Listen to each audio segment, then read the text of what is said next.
Hola mis bellos hermosos. Ahora, desde casa nos vamos hasta la India. Les voy a hablar de un libro ancestral.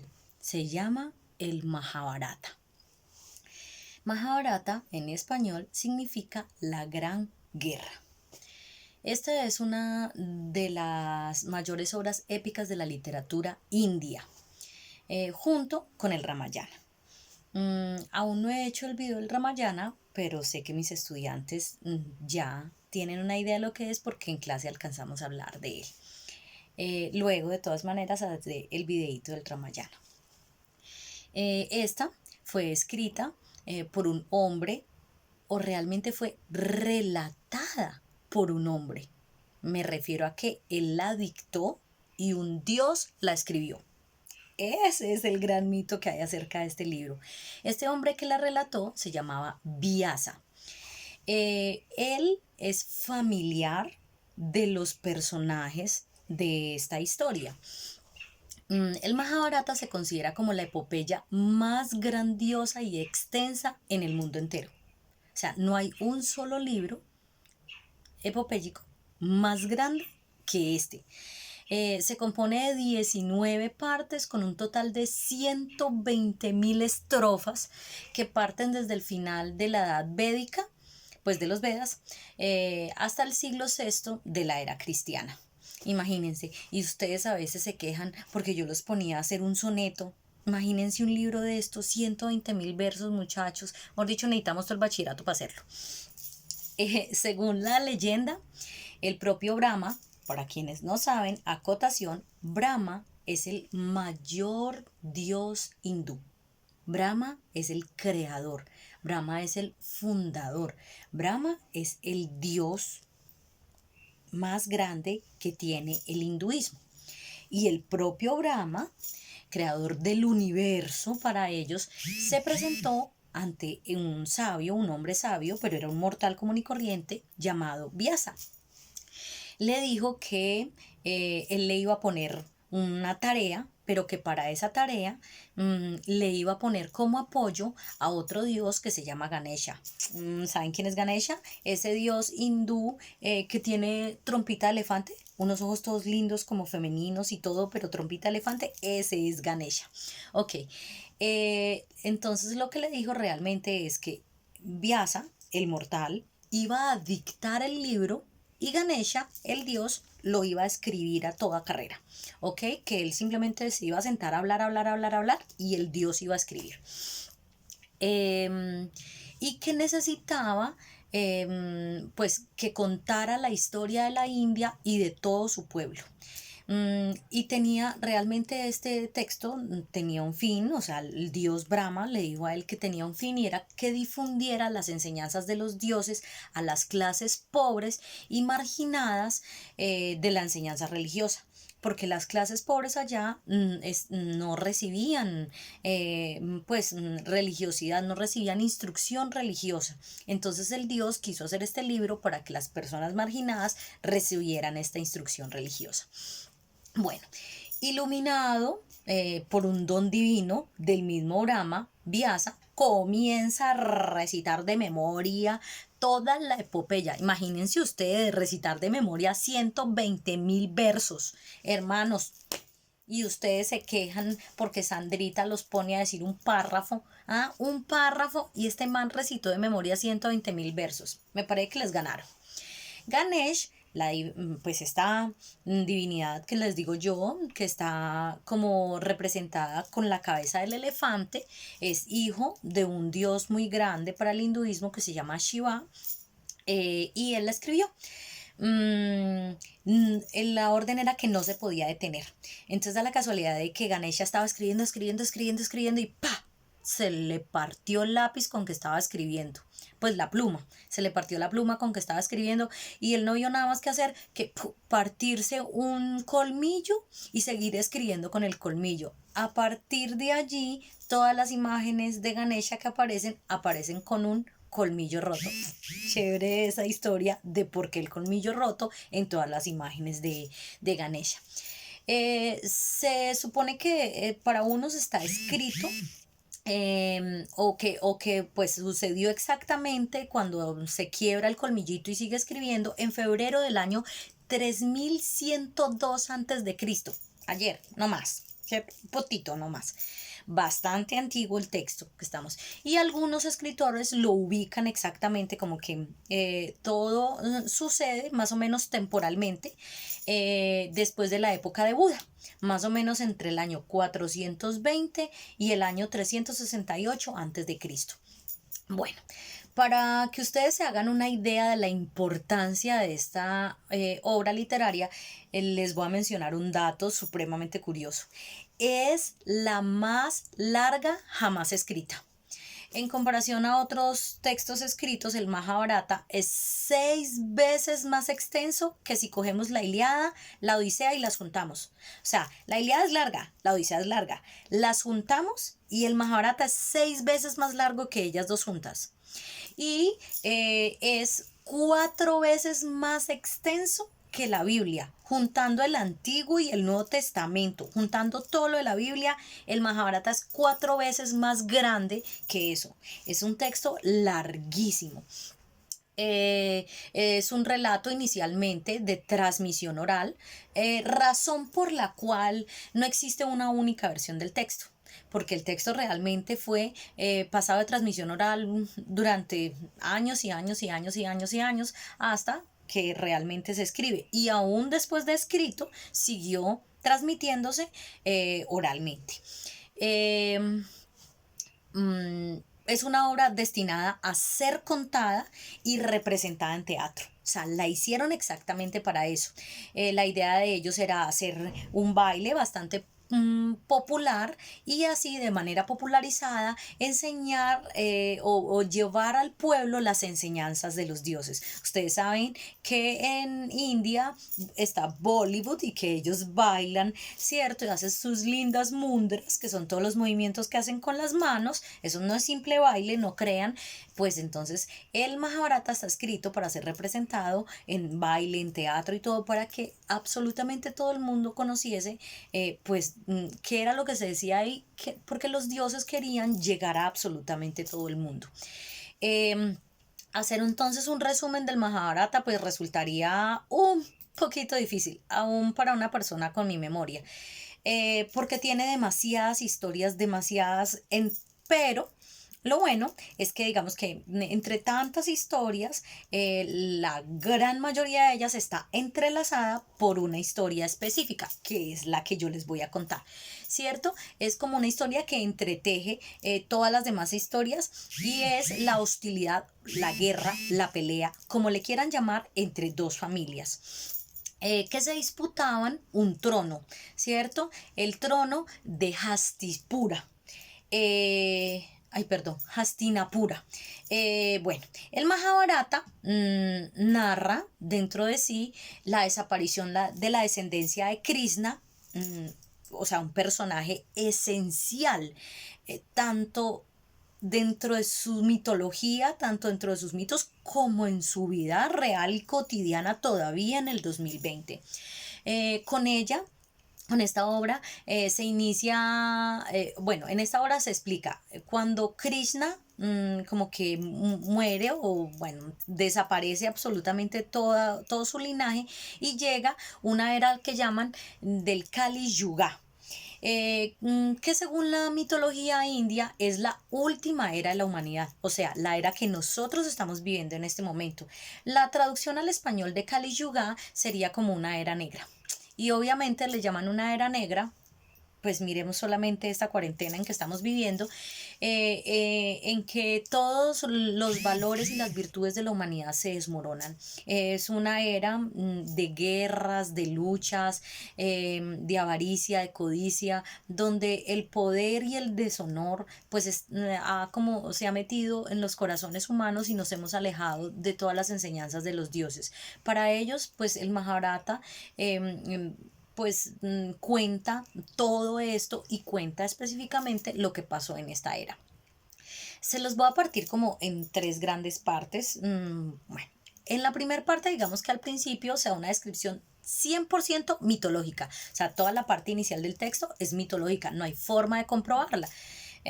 podrían decir quienes no gustan mucho la literatura, entonces que son puras patrañas, mentiras o mitos, como le quieran llamar.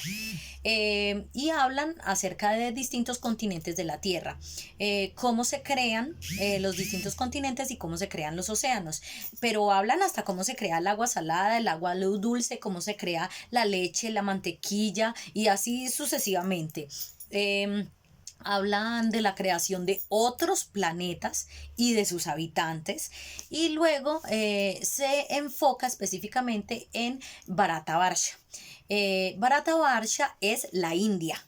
Entonces, después de dar una explicación de cómo se forma todo, explican ya minuciosamente cómo se forja y cómo crece y nace la India, y da una elaborada lista de todos los reinos, las tribus, las provincias, las ciudades, los pueblos, las aldeas, los ríos, la montaña, los bosques, absolutamente todo en India. O sea, la describen. Se podría estudiar geografía e historia con el Mahabharata de la India, ¿no? Digamos que una segunda parte explica acerca de todas las formaciones militares que ellos llaman la Vyuha, que cada día adopta cada uno de los dos ejércitos de los que vamos a hablar, ¿cierto? Explican como la formación militar, la formación de los ejércitos y todo lo que sucede durante esta época. Pero es gracioso, porque hagan de cuenta que si estos ejércitos peleaban como con piedra, papel o tijera, ¿ya? Más o menos así, no exactamente porque realmente murieron muchas personas y se derramó mucha sangre, sino que ellos tenían una forma de organización. Entonces algunos, digamos, un ejército tenía forma de águila y otro ejército tenía forma de serpiente, y el ejército que hizo su formación, todas las personas hicieron formación de águila, vencieron al ejército de serpiente. Por eso les digo yo que es como jugar piedra, papel o tijera, y entonces así el papel vence la piedra o la tijera vence el papel. Y la piedra daña las tijeras, ¿cierto? Más o menos como sería así. Entonces, de acuerdo a la formación que cada ejército escoge, pues le puede ir bien o le puede ir mal. Y ya en la tercera parte, que es donde de pronto voy a hacer una ampliación de la historia, del cuento, del relato, del chisme, puedes poder decirlo así, es que hay una gran lucha que culmina en una gran batalla. Esa gran batalla para los hindúes o para la India es llamada la Kurukshetra. Esa dura 18 días. Y ustedes dirán, pero ¿cómo así? Bendito, la guerra de Troya duró 10 años y todo, y bueno, y se habla mucho, y esto tan largo y solo duró 18 días, pero fue una guerra brutal, les cuento. 18 días, pero 18 días de guerra en forma. Bueno, esa guerra fue entre dos familiares, eran un grupo de primos, si me hago entender, listo. Entonces, los hijos de un hermanito y los hijos del otro hermanito. Unos se llamaban los Pandavas, otros se llamaban los Kuravas, y toda esta guerra se da entre ellos.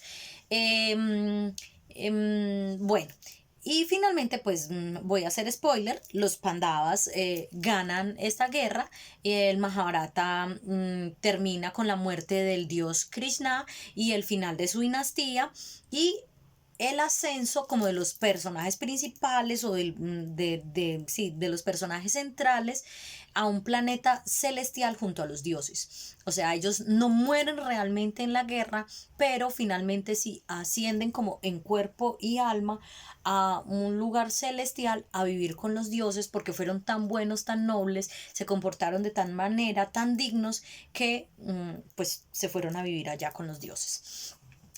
Bueno, el Mahabharata ya les dije que cuenta la guerra de la India entre Pandavas y Kuravas. Ellos eran hijos de dos hermanitos. Un hermanito, que es el hermano mayor, se llama Dhritarashtra, y el otro se llama Pandú. Bueno, ambos eran hijos de un sabio llamado Vyasa. ¡Oh! El man que relató la historia era el papá de ellos dos. El hermano mayor, Dhritarashtra, se me dificulta un poco ese nombre, era ciego. Y Pandú, pues era el hermano menor. Como siempre, pues entonces dijeron, sabemos que él es el hermano mayor, es quien debe reinar, pero es ciego. Pandú, tú debes quedarte con el reino. Pero de todas maneras, Pandú dijo, no, mi hermano ciego y todo puede reinar, no le veo ningún problema y yo confío el reino plenamente en él, y me voy a ir al bosque. Me voy a ir al bosque a meditar, a convertirme en una mejor persona. Y se fue para allá con su esposa y todo. Allá nacieron sus 5 hijos. Él solo tuvo 5 hijos. Uno que se llamaba Yudhishthira, que era sabio y prudente. Otro que va a ser tal vez el más importante de todos, que se llama Arjuna. Era un noble guerrero. Arjuna es un ser bueno, afectuoso, y se supone que la fuerza moral, la ética que tiene él, es lo que lo hace invencible. O sea, el gran ser humano que es lo que hace. Él no es un semidios, él no es Aquiles, él no es Hércules, pero su moralidad es tan grande que eso lo hace hasta más grande que ellos. Una cosa increíble. Tuvo otro hijo que se llama Bhima, que sería el tercero, dotado de una fuerza, digamos que lo podemos comparar con Hércules, pero él tenía un carácter bastante violento y voraz. Y finalmente nacieron 2 gemelos. Uno se llamaba Nakula y el otro se llamaba Sahadeva. Eran valientes, leales, y estos 5 son los que llamaré Pandavas dentro. O sea, los hijos de Pandú se llamarán los Pandavas. El rey que era ciego, digamos que a él sí le rindió un poquito más, y no los voy a nombrar a todos. Él tuvo 100 hijos.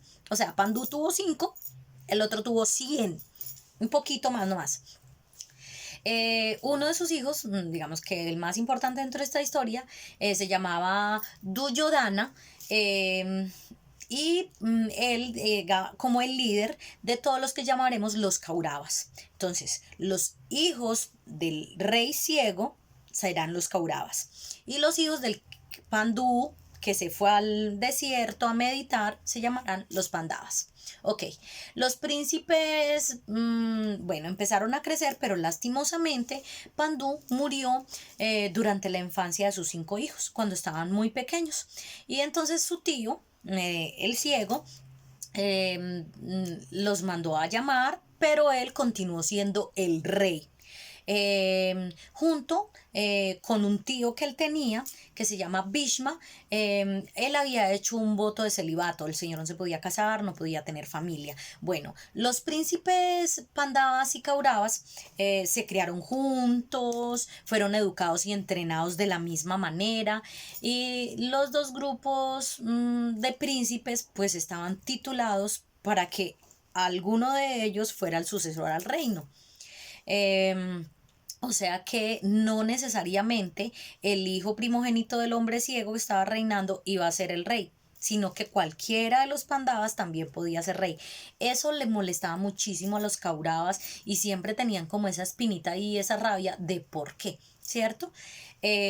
Bueno, siempre los miraron entonces por esto con hostilidad, y se empezaron a crear tensiones y resentimientos pues allí entre estos dos grupos de primos. Hay un torneo allí cuando ya están adolescentes, todo, ya están en lo que llaman ellos una edad de merecer, o sea, de época de casarse. Hay un torneo convocado por el rey Panchkava, para elegir un digno esposo de su hija, que se llama Draupadi. Ok, acuden los Pandavas, y Arjona, curiosamente muy parecido al Ramayana, es el único que logra trenzar el duro arco del rey, tensar, perdón, no trenzar sino tensarlo, ponerlo bien para poder lanzar la flecha, y venció la prueba.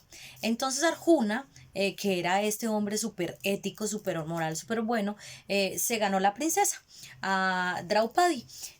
Como ellos eran 5 hermanos, se hizo como un matrimonio simbólico con los 5 hermanos.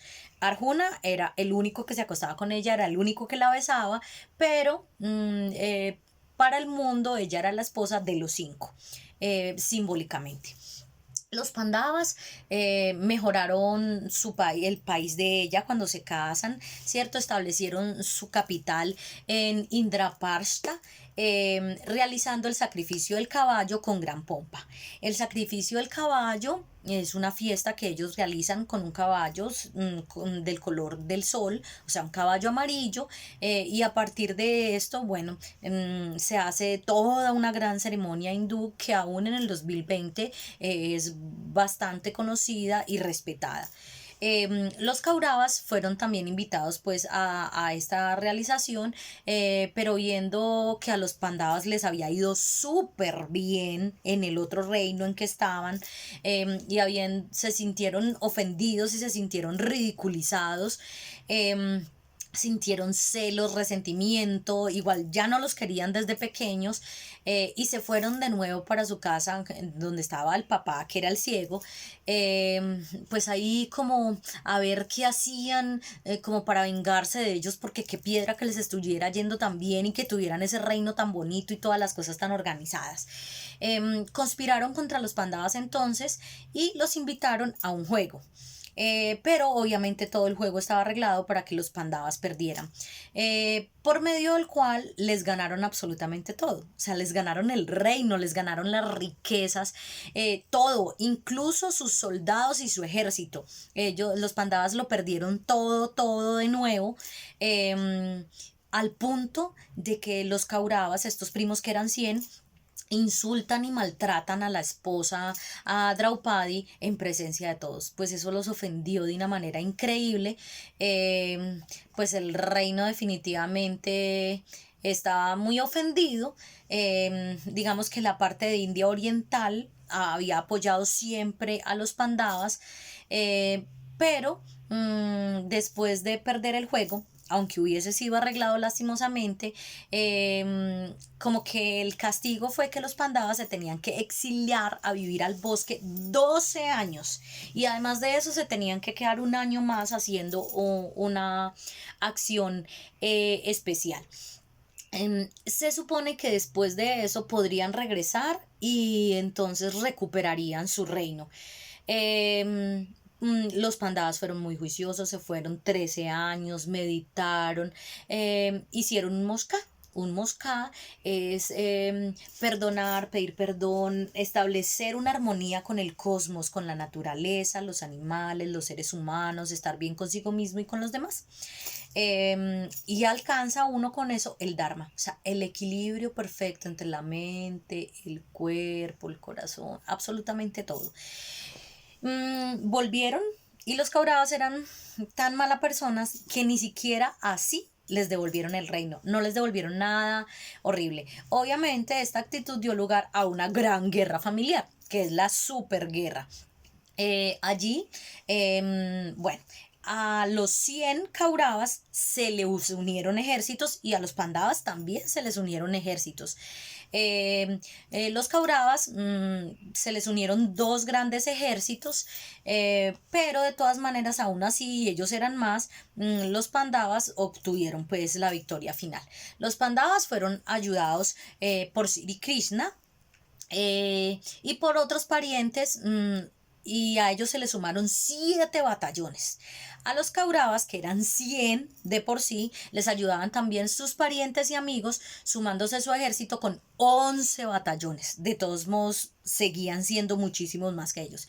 Y aún así, los Pandavas les ganaron, ¿cierto? ¿Y por qué les ganaron? Porque los Pandavas siempre fueron rectos, fueron correctos. Además, ellos estaban en el Dharma, o sea, estaban en el equilibrio que deberían estar. Mandaban, comandaban como debería ser. Poco a poco pues van muriendo los partidarios de de los dos bandos, pero de los 5 hermanos todavía ninguno ha muerto, sino que han muerto de los ejércitos que les estaban ayudando. Hasta el final, solo de los 100 Kauravas iniciales y de todos los ejércitos que tenían, solo quedan 4. Imagínense ustedes. Y en un ataque nocturno se van, sorprenden a los Pandavas, y matan a todos los ejércitos que habían allá y todo porque estaban durmiendo. Una cosa así parecida como el caballo de Troya para que me entiendan. Pero la casualidad que en el momento que ellos hicieron esa trafugada, los 5 hermanos no estaban. Entonces seguían vivos. Los 5 hermanos estaban como en un retiro, ¿cierto? Verificando qué iban a hacer ahora, con lo que estaba sucediendo. Bueno, al final los Pandavas quedan vencedores y dueños de Hastinapura, porque así les hayan matado los ejércitos, ellos seguían siendo 5 y eran mucho más fuertes que los 4 que habían quedado de los Kuravas. Imagínense, si los Kuravas, que eran 100 y con 11 ejércitos, no pudieron contra ellos, ahora menos, solo quedaban 4, ellos quedaban los 5. Los vencen en totalidad, se quedan con el reino y el poema termina con una interesantísima exposición sobre la religión y las costumbres hindúes. O sea, después de que cuentan la guerra, explican acerca de cómo funciona la religión hindú y por qué sus costumbres religiosas y sociales. Y muestran la muerte simbólica de sus protagonistas, o sea, de los 5 Pandavas, porque ellos realmente, porque es una muerte simbólica, porque ellos realmente suben al cielo. Ellos se van a un lugar celestial a vivir con los dioses en honor a que siempre fueron rectos, correctos y puros de corazón. Espero que les haya gustado esta historia y nos vemos luego. Un abrazo gigante. Chao.